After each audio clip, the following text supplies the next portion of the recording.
Kamu berdua dah sedia? Okey, sedia.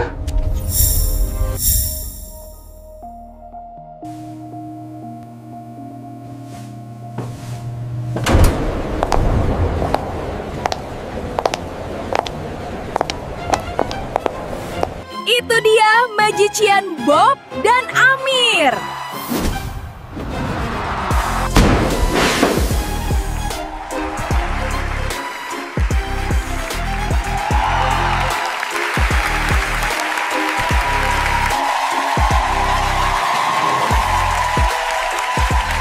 Halo semua, selamat datang ke persembahan Magician terhebat. Saya Amir dan saya Bob. Selalu sangat kita tengok silap mata menghilangkan barang dan memunculkan barang depan mata. Contohnya burung merpati. Ada juga silap mata yang guna daun teruk.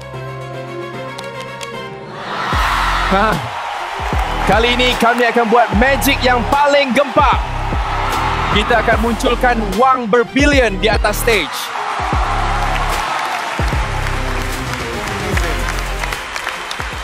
Di negara ini, banyak tempat orang kita menyimpan wang. Ada simpan dalam tabung, kotak dan bank. Bank. Bank. Tapi negara ni banyak bank. Kita nak ambil wang dari bank mana ya? Jun Bank. Jun Bank. Jun Bank, bank paling banyak simpan wang.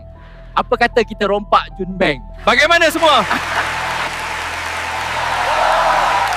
Kita akan cari dari semua penonton seorang yang boleh jadi volunteer untuk sama-sama ambil wang dari Jun Bank. Siapa nak angkat tangan?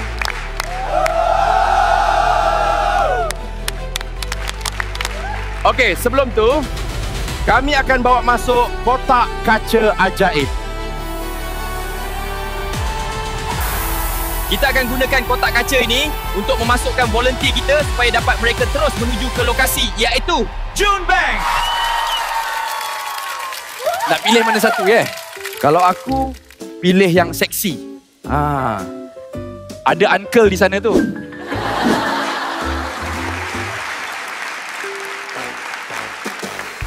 Uncle, jom join kami atas stage. Semua beri tepukan pada uncle tu.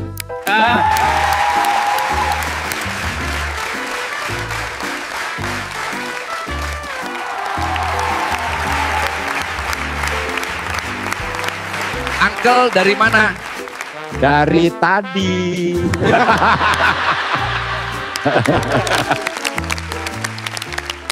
Uncle, dah bersedia nak ambil wang di Jun Bank? Bersedia. Okey Uncle, pakai ni supaya kita dapat sama-sama tengok live Uncle dalam Jun Bank. Okey Uncle, sekarang masuk ke kotak kaca.